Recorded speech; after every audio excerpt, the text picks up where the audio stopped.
Olá, você aí que gosta de séries, seja bem-vindo a esse canal.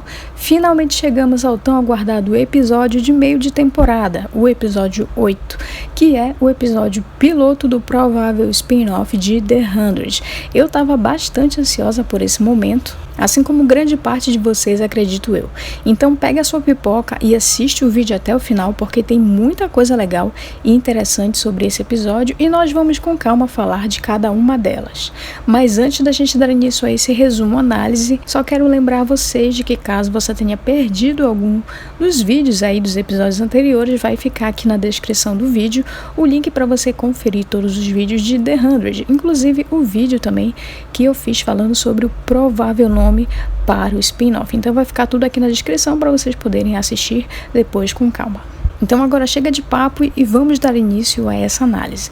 Bom, já de cara o episódio começa na sala da Pedra da Anomalia, com a Clarke no estado quase que de choque ali pela notícia que ela acabou de receber sobre o Bellamy.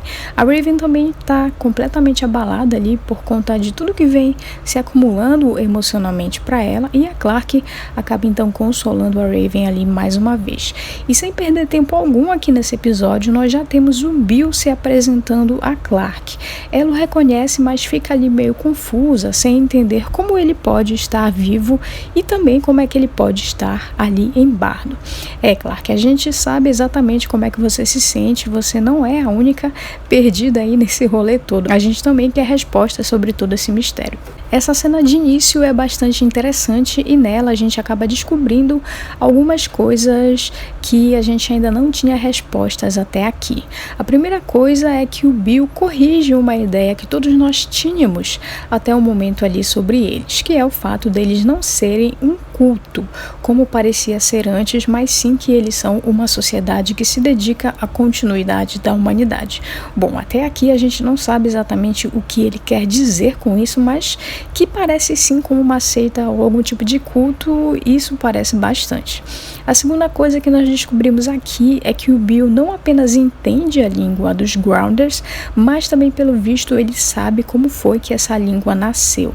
Nessa cena, a Clarke conversa por um momento com a Nayla na língua Grounder e o Bill chega à conclusão de que se a língua sobreviveu por todo esse tempo é porque a sua filha pode estar na chave.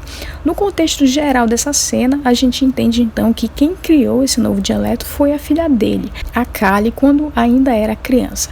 Eu confesso para vocês que de todas as origens possíveis da língua dos Grounders, eu nunca imaginei que seria isso, mas ao mesmo tempo também achei bastante curioso. Outra resposta que nós conseguimos aqui é que a tal chave que o Bill tanto fala é na verdade a chama. A justificativa dele ir então atrás da Clarke é por achar que ela é a portadora da inteligência artificial. Mais um fato super interessante revelado aqui é a origem do nome Tree Crew, ou o povo das árvores, que vem do nome do movimento ambientalista, o qual a Callie, a filha do Cadogan, fazia parte antes da primeira onda do apocalipse. Nesse momento, o episódio leva a gente numa espécie de lembrança ou retrospectiva do que aconteceu antes do mundo que nós conhecemos virar pó. Bom, aqui nós temos então um panorama geral de como as coisas estão no mundo. Primeiro, temos um estado de alerta de saúde pública emitido pelos Estados Unidos por conta de um surto de um vírus aí na Rússia. E tanta semelhança assim com a nossa realidade atual não seria mera coincidência. Com exceção da Rússia nessa história, a nossa realidade está bem parecida com isso. Além disso, nós temos ali a questão do superpovoamento da Terra. O jornal noticia o nascimento de uma criança e cita que já são 11 bilhões de pessoas na Terra. Bom, na vida real, hoje nós estamos chegando a quase 8 bilhões de pessoas, então nós não estamos tão longe assim desse número que a série usa como exemplo do que seria uma população muito grande. Também não sei quanto tempo pode levar para que a gente chegue a esses números na vida real, mas o fato é que é bem interessante ver como a série conseguiu mostrar situações que podem algum dia ser um problema real. Não tem nem o que dizer com relação a que nós já estamos vivendo agora em 2020, né? Então, Esse aí é um fato bastante interessante, como a série conseguiu abordar todas essas questões. Mas além de tudo isso, nesse momento nós também temos um vislumbre do trabalho da Becca na Estação Polaris. A TV acaba comentando brevemente sobre o projeto dela na estação. Sobre a primeira impressão que temos sobre a Kali nesse momento, ela parece ser uma adolescente bastante comprometida com as coisas que ela acredita e parece também ser uma pessoa bastante autêntica e também não tem uma relação muito legal com o seu pai, que é o Bill. Já o irmão dela, que é o Reese, parece ser um rapaz mais preocupado com os estudos e também parece ser mais simpatizante com a ideia da galera aí do segundo amanhecer. Depois de uma conversa pouco amigável com a Kali, o Bill é avisado sobre o lançamento dos mísseis, que imediatamente fala para que a sua filha e a mãe dela sejam resgatadas para o bunker do segundo amanhecer. Por mais que a Kali e a sua mãe não concordem com as ideias do grupo do pai, nesse momento de extinção iminente, as duas não têm outra alternativa a não ser se juntar ao Bill no bunker. Aqui a gente também entende por que o nome do episódio ser Anaconda. Isso nada mais é do que o código para dizer que os mísseis haviam sido lançados. Enquanto estão sendo resgatadas pelo helicóptero, a gente consegue ver um pouco da cidade e o aspecto não é nada agradável. A maioria das casas ali, elas são bastante pobres e a ocupação da cidade é bastante desordenada também. A gente mal consegue ver ali a rua, por exemplo. Isso tudo é para mostrar pra gente que a situação na maioria das pessoas não é nada legal. E isso é até um contraste bem grande com o que a gente vê na própria casa da Kali, que é um lugar com tecnologia e bastante conforto. Então, é um contraste bastante grande que a gente consegue observar ali nessa sociedade. E essa não parece ser a realidade da maioria da população em geral, né? Todo esse conforto, toda essa tecnologia, apesar de serem coisas bastante presentes, não são todas as pessoas que têm acesso a isso. Enquanto alguns conseguem se refugiar no bunker, o caos se instaura nas ruas com incêndios e pessoas totalmente perdidas ali na rua num completo caos. Já dentro do bunker, depois de os mísseis atingirem a terra, nós vemos que o Bill ele está com a Pedra da Anomalia. Ele explica a origem dela dizendo que foi encontrada em Machu Picchu e, para quem não sabe, existem muitas teorias aí envolvendo os povos, principalmente da América Central e América do Sul, nesse caso, né, como Machu Picchu se localiza no Peru, então é América do Sul. E essas teorias elas fazem relação com visitas de extraterrestres e coisas desse tipo. E nesse momento aqui, né, o Bill ele está trabalhando para descobrir o código completo que permite a viagem espacial por meio da pedra. A intenção do Bill aqui vai além de manter as pessoas salvas dentro do bunker. A ideia é descobrir como viajar por meio da pedra e assim encontrar um novo lar para os sobreviventes em outro planeta. A Kali obviamente não concorda com nada disso e ao sair dali ela acaba encontrando com um cara que é o August, que quer ir à superfície para resgatar sua namorada que ficou de fora do bunker. A filha do Bill também deixou para trás a sua melhor amiga e ela propõe então a ele que ambos saiam para trazer as duas ao bunker. Numa rápida conversa entre a Kali e o rapaz, a gente percebe que os dois têm coisas em comum, além de quererem resgatar pessoas que ficaram para trás. Caso alguém tenha deixado passar o detalhe, o que eu acho bem difícil, o cara tem uma tatuagem com a imagem do que viria a ser o símbolo do clã da Alexa. Então ele também faz parte do grupo ambientalista da filha do Bill, ou o que parece ser uma ramificação ali desse grupo. O Reese, que é o irmão da Kali, acaba impedindo que os dois saiam do bunker e a gente percebe que ele alimenta uma espécie de ressentimento ali pela sua irmã. É como se fosse uma mágoa pelo fato do Bill acabar preferindo a Kali, pelo menos isso aí na cabeça dele. Depois disso, nós temos um salto temporal de 2 anos após o lançamento dos mísseis e aqui nós vemos uma equipe de busca de suprimentos voltando ao bunker. A gente consegue ver a terra totalmente devastada e as cinzas no meio de tudo isso. E antes de entrarem novamente no bunker, a equipe, que é composta pelo Reese e a Kali e mais algumas outras pessoas, avistam a chegada da nave da Becca, na nave lá Polaris. Esse é um momento bem legal do episódio e eu senti uma certa nostalgia lá da 3ª temporada, onde nós vimos um recorte dessa mesma cena, onde a Becca chega na Terra. A Becca vai ao bunker com os sobreviventes e diz que quer ajudá-los.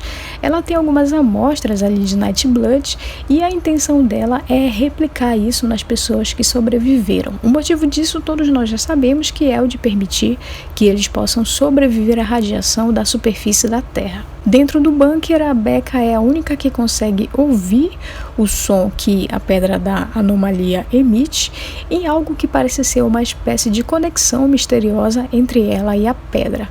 Ao manipular a pedra, ela consegue ativar o buraco de minhoca, e como ela conseguiu fazer isso ainda é um mistério até aqui.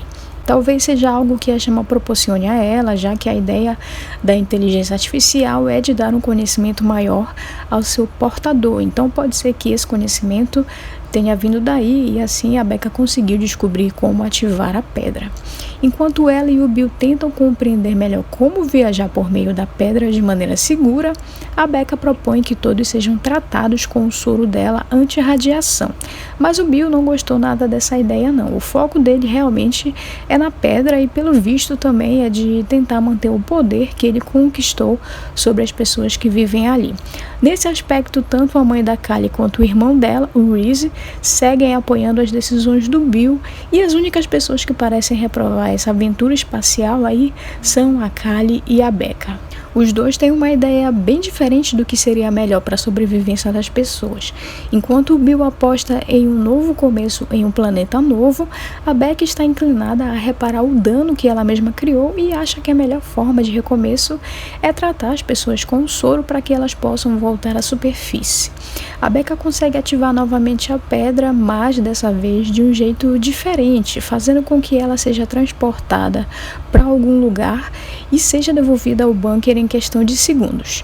Ao voltar, ela fica completamente assustada, e ao ser questionada sobre o que ela viu, ela diz que viu o dia do julgamento e que ninguém está preparado para isso. Ela pede para que a pedra seja desativada para que ninguém a use, mas obviamente o Bill não pretende fazer isso, e ele também não fica convencido com essa explicação. Ao contrário disso, ele decide aprisionar a Becca até que ela fale mais sobre o que exatamente aconteceu e coopere com ele. Depois de algum tempo, a Callie tenta resgatar a Becca do cativeiro e descobrimos que o Reese conseguiu descobrir sobre o Nightblood e a chama. Então, não só a vida da Becca corre perigo, mas também existe o risco do Bill usar a chama para acessar a pedra. Segundo a Becca, se ele conseguir fazer isso, seria o extermínio final da humanidade. Então, a Becca decide dar a Callie as instruções de como retirar a chama dela, com as palavras em latim, e de como a chama deve ser usada para o bem da humanidade. Assim, a Callie deve escolher sabiamente quem serão as pessoas que devem portar a chama. Aí nós vemos aquela cena icônica, e triste também, da Becca sendo queimada viva. Além de ser algo bastante cruel, é triste a gente ver ela sendo morta sem a gente saber exatamente o que ela viu. Por outro lado, foi bem interessante ver como aos poucos, acabou nascendo toda essa tradição Grounded. Aqui nesse ponto do episódio, a Callie junto com o August, que é o cara que tentou sair do bunker com ela, já conseguiram angariar algumas pessoas para o lado deles. O grupo acabou herdando o nome do antigo movimento ambientalista, e agora eles se intitulam como o Povo das Árvores. E eles acabam sendo uma espécie de resistência dentro do bunker. Em contrapartida, o Reese acaba antagonizando com a sua irmã por aderir às ideias do pai dele. O grupo da Callie entra em conflito com o grupo que está com o Reese por conta da morte da Becca, e ambos querem ficar com a chama, que nesse momento está de posse do Reese. A Callie sugere a seu irmão que eles resolvam as coisas de maneira antiga, como uma espécie de luta mano a mano, e para surpresa de todo mundo, inclusive a minha, eu absolutamente não esperava por aquilo. A Callie saca uma arma e atira no braço do irmão. A mãe dele chega nesse momento para acalmar os ânimos, e a Callie ameaça o grupo que estava com o Reese para que eles os deixem ir. A moça aplica o soro da Becca no braço do irmão e pega a chama da mão dele, enquanto o Bill tenta acessar o local em que eles estão ali. Não sei se vocês lembram, mas esse local aí é o pátio que serviu de arena da Blood Drainer lá na 5ª temporada. Então, lembrados disso? Bom, para mim esse foi mais um momento nostalgia do episódio, e é bem legal ver todas essas conexões presentes aqui. Bom, de volta aos fatos aí do episódio, a mãe dos irmãos decide ficar no bunker enquanto que a Kali decide ir à superfície e decide também tratar os demais que foram com ela com o soro da Becca. Depois que Kali e o seu grupo conseguem fugir, o Bill envia o Reese e o amigo dele, que também foi tratado com o soro da Becca, para irem atrás dela e irem atrás da chama, a todo custo, se isso for necessário. O Bill então consegue ativar novamente a Pedra da Anomalia graças às anotações do caderno da Becca e ele parte então em busca de viajar por meio da anomalia. Além disso, ele também acabou trancando do lado de fora a mãe dos filhos dele, né, para fora do bunker, forçando ela a ir à superfície apenas com o traje anti-radiação. E basicamente foi assim que tudo começou. E tudo isso que vimos no episódio, na verdade, foi a explicação do Bill a Clark sobre a sua filha, na esperança de que ela esteja com a chama. A Clark afirma que sim, que ela está na chama, mas como eu havia comentado no vídeo da semana passada, a Clark não iria aceitar de bom grado qualquer imposição do Bill, principalmente depois de ouvir que o Bellamy morreu. O episódio termina então com a Clark impondo ver a Octavia e a Echo, então elas entram ali na sala com aquele traje de soldado que os discípulos usam, o que deixou a Clark e o resto do pessoal que estava com ela totalmente confusos. Eu queria saber por que só apareceram a Octavia, a Diosa e a Echo e não a Hope, já que elas estavam juntas nisso, né? Então nessa cena aí a Hope acabou ficando de fora e a gente não sabe exatamente por quê. Então fica aí mais uma pergunta para ser respondida junto com o paradeiro do Bellamy e também o paradeiro da Gaia, né? Que até agora a gente não teve nenhuma notícia sobre isso. Bom, pessoal, sobre esse episódio dessa semana, para mim ele foi um episódio bastante rico em informações, rico também em referências a outras temporadas, além de ter conseguido trazer informações importantes para essa temporada. Sem falar também em mais informações sobre a Becca e sobre o que aconteceu com ela depois que ela chegou na Terra. Eu achei que a série conseguiu costurar bem as pontas que ainda estavam soltas até aqui. Apesar de ter sido dado a nós ao longo das temporadas algumas respostas sobre a origem dos Grounded, sobre a Becca e o Apocalipse, ainda haviam algumas lacunas que não tinham sido preenchidas e esse episódio, na minha opinião, conseguiu cumprir muito bem esse papel. Não só de trazer mais respostas sobre algumas das maiores perguntas que nós tínhamos, mas também cumpriu bem o papel de introduzir a série derivada, fazendo com que tudo isso ficasse bem conectado e também fizesse sentido. Eu particularmente sempre me perguntei como, em tão pouco tempo, historicamente falando, os Grounders desenvolveram uma nova língua. Se a gente pensar em termos de história da humanidade, não fazia muito sentido um povo que fala o mesmo idioma começar em tão pouco tempo a desenvolver uma outra língua e ainda por cima tratar a Becca e a Chama como se ela fosse uma divindade ou algo do tipo. Eu não sei para vocês, mas à primeira vista a impressão que eu tinha da origem dos Grounders era um pouco estranha, se comparada com a sociedade da época. Mas com as explicações desse episódio, as coisas agora fazem mais sentido para mim. E eu fiquei bastante satisfeita com as explicações que foram dadas. Mas eu também quero saber o que vocês acharam desse episódio. Vocês acham que vai realmente rolar o spin-off?